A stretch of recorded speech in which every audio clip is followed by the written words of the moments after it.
What's up, everybody? It's Draymond Green. Make sure you subscribe to the Volumes YouTube channel below so you don't miss any more of this great content going forward. What's up, everybody? Welcome back to the Draymond Green Show. We are back with our post-game podcast. And, of course, everyone's going to say, you lost, you shouldn't be podcasting, like they said all last year during the finals. And we won. So let's just not start that. Let's just be cool, chill, enjoy the episode, or not. If you don't want to listen, don't listen. But really don't want to hear that this year because you kind of can't stand on that this year because we won finals with me doing it. And saying that, very frustrating loss today. I thought we did enough to win the game, and yet I think we have a whole nother level of things, a level to reach and things that we can do, to kind of counter their attack, and we'll talk about a little bit of that. Let's get right into it, though. The Dubs lost the game 126-123. If I'm being quite honest, to have Steph with a shot to tie the game and go to overtime, I didn't think we played great. I thought we played pretty good, but I think there's a lot of things we can do better. And so just with that, you got to feel decent about the game and about where we can go. Obviously, we don't do moral victories. So I'm not going to sit here and say we feel good about that. Like, fuck no. Like, we lost the game. We're down 0-1, and you got to figure out a way to go get game 2. Now, in saying that, this is the playoffs, and you got to win one on the road. Whether that's game 1, 2, 5, or 7, don't really matter. You'd rather it be sooner rather than later. But we know that. We understand that, and we're not folding to that. De'Aaron Fox finished the game with 38 and 5 assists. We definitely have to do better on Fox. He had 5 threes, and that wasn't really expected, but he shot the ball well. I remember having him on the show, and he was saying like he needed to take the shot more. And, he took him tonight. He knocked him down. You got to live with that. You got to give up something. And, he hit the shots tonight. Next game you want to make it a little tougher on him if you can, but in making a game plan, there are things that you'll live with and things that you want. And what you can't live with is De'Aaron Fox being a one-man fast break. You can't live with him getting into the paint every possession. Those are tough things to deal with. Malik Monk had a game off the bench, 32 points. De'Aaron Fox may get 38 points, and, he's obviously capable, but more than capable, even if he didn't do it tonight, of getting 38 points. But you can't give up 32 to Malik Monk off the bench. Now, Malik's an incredible player. He's 2 for 4 from the 3, so it wasn't three-point line, but he got downhill and put a lot of pressure on our defense. He got shot 14 free throws, and he was 14 of 14 from the line. You might have saw me talking to him those last couple of free throws. Like, man, you owe us one. Like, you passed your percentage now. I think the numbers got to play out. You owe us one. He knocked him down. But he had a big game. Trey Lyles also had a big game off the bench. Trey Lyles had 17 points off the bench. So there it is right there. Like, you give up 49 points off the bench to 2 guys. It's hard to overcome that. 17 offensive rebounds. We got to, their offense, when nobody had nothing going, what kept them in the game was the offensive rebounds. And, if you, in a situation like that, when you're on the other side of it, you're watching that game or you're in that game and you're like, yo, we're not playing well. And we're right here. But how do you get right there? Like I said, for them, it was the offensive rebound. So that's something that we have to clean up. We know we're a team are capable of rebounding when we lock in on that. And it's going to be a 5-man effort. They're crashing the boards from the corner, from the top. They're sending everybody to the glass. So it's going to be a 5-man effort. Cleaning up the boards. If they're long rebounds, we have to make sure we're coming back in and getting those rebounds. But we didn't do a good job of that tonight. And ultimately, it ended up costing us the game. So those are a couple things that we could have done better. Steph finished with 30. He started to get it going there after that first quarter, and you can kind of see him, figuring out his spots and reading the defense and seeing, figuring their coverages out. And once he figured them out, he got going. Wiggins was 17 points off the bench in 28 minutes. We're a different team when Wiggs is here. We're a different team when we got Wiggs out there. And, first game back, He was 1 for 8 from the three with some shots that he normally will hit, and I don't doubt that he's going to hit those. The first game back, you don't have your legs under you, and to come back in that intense-ass game, kudos to Wiggs. We need him. We're going to need him to continue to get better and better and at a rapid pace, and I have no doubt he will. Have been looking great in the scrimmages, so it wasn't a shocker to me that he came out getting to it.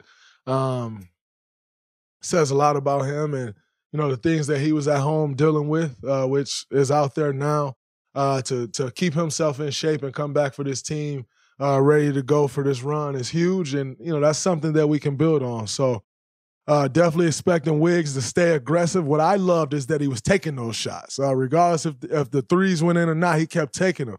Had one in the corner to put us up 2 late in the game, living with that shot. So great to have Wiggs back, and like I said, he'll continue to get better defensively as well, although he was all over the court on that end, creating some loose balls and came up with some rebounds. I like it. Now, in saying that, I also didn't think we played great. I think there were a lot of things that we could clean up on both sides of the ball. They did a good job of throwing different defenses out there. And when they threw those defenses out there, I thought we got good looks. We just missed them. And, with the shooters that we have, I trust that those looks are going to go in. So we just got to keep doing what we're doing, moving the basketball. We gave up 126 points. Obviously, that's a team who's played great offensively all year. But again, I think, a huge part of that were the offensive rebounds to allow those guys to get going. Then once they get going, it's tough.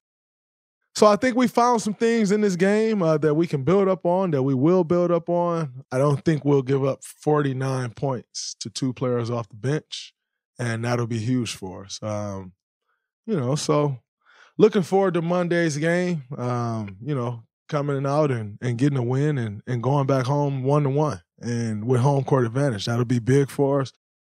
We've obviously did a great job of taking care of home court all year. So if we can go back 1-1, that'll be huge. That'll be huge, and I have no doubt in my mind we'll make adjustments and we'll do that. So looking forward to it. Monday will be fun. It was a very fun day.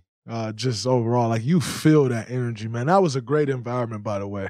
To play in that environment, that's a team, an organization, a city that has not seen postseason basketball in 16 years. And they were ready. And it was loud. And man, just fun. Like, missed that atmosphere. Very fun atmosphere to play in. They fans brought it. They were good. But I thought we handled that well. We stayed right there in the game, and ultimately we didn't come out to win. So, speaking of fun, there were also other games that went on today. The Knicks beat the Cavaliers 101-97. Jaylen Brunson finished with 27 after only having 6 points in the first half. I think it's going to be – I saw early on – I didn't get to watch all of the game, but I saw early on in that second half that the Knicks were guarding Jaylen Brunson with the Cavs were guarding Jaylen Brunson with Darius Garland. And I must say, DG shocked me. I didn't realize DG had gotten that strong.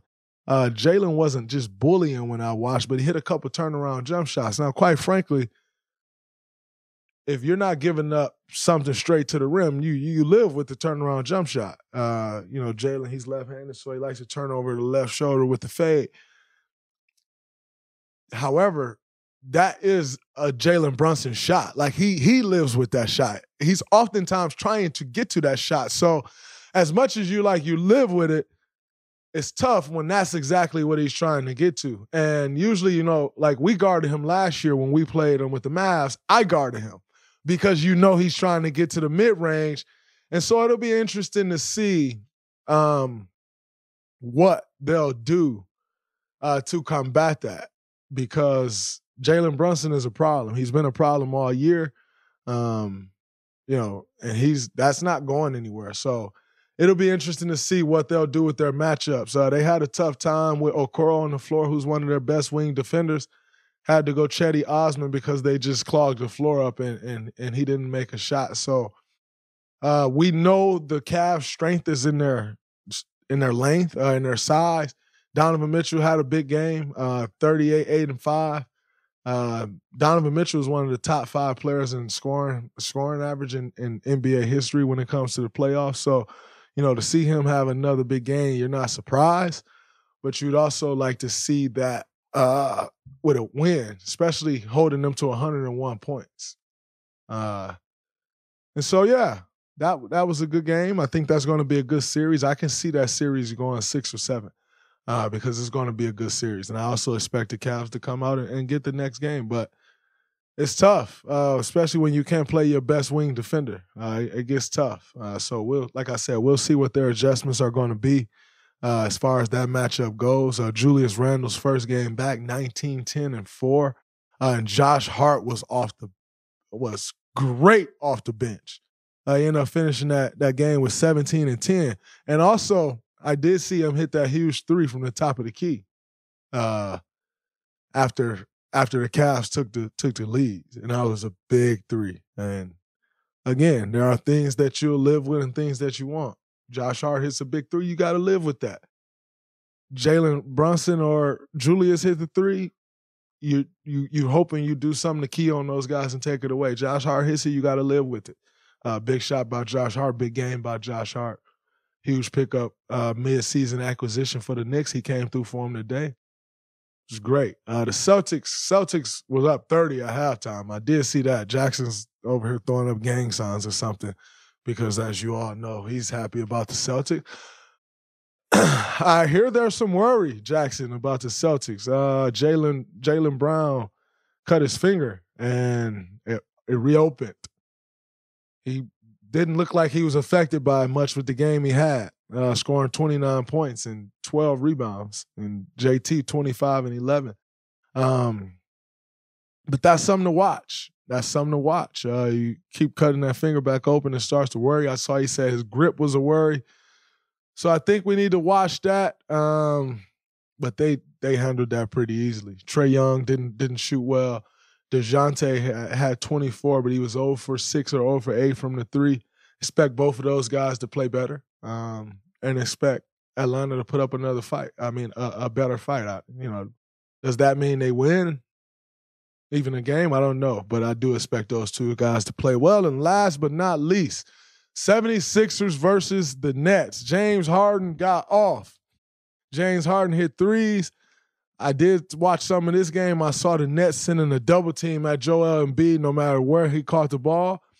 And the 76ers combated that by hitting 21 threes. And that's what you'd hope when they're sending a double team at Embiid every play, because that is what they're going to do. They're going to double Embiid. They don't want him to beat them. They're going to make other guys hit shots. Those guys hit shots today. We'll have to see if they can do that for the rest of the series, if Jock will stick with his game plan or he'll change it. Me personally, I think you got to keep making those guys hit shots, because one thing, Joel going to score. So you got to live with something. And you're not living with Joel doing what Joel does. There's not one person on the Nets team that can stop Joel Embiid. It's not really many people in the league, if any, that can stop Joel Embiid, but it's definitely not one on the Nets team. So I'm sure they'll keep sending that double. And you got to fly around and try to make those guys miss those threes. They hit them tonight. We'll see if they can do it again. But yeah, good first day of basketball. I'm looking forward to getting back to the drawing board tomorrow, making our adjustments. We've been great at that over the years. I have no doubt that we'll continue to be great at that. And then also enjoying the off day and some NBA basketball and just staying in it, man. You got to feel this. You got to stay in the moment. And when you're watching basketball, you can feel that. You pick up on things and enjoy it. Oh, and by the way, we are up for a Webby Award.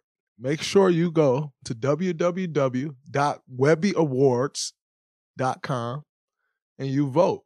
You go to sports, you go to podcasts, you go down to general series, and then you go to sports. And then you vote for the Draymond Green Show. Need all of our listeners to go out there and vote. You can only vote once, so I don't need you to vote every day, but I do need you to go vote once. Be incredible to win Thank you all. I love you all. I appreciate the support, your listens, your downloads. They never go unnoticed. I do understand that we have the best fan base when it comes to podcasts, just like Dub Nation. Till next time, it's a wrap from this episode of the Draymond Green Show. Peace. What's up, everybody? It's Draymond Green. Make sure you subscribe to the Volumes YouTube channel below so you don't miss any more of this great content going forward.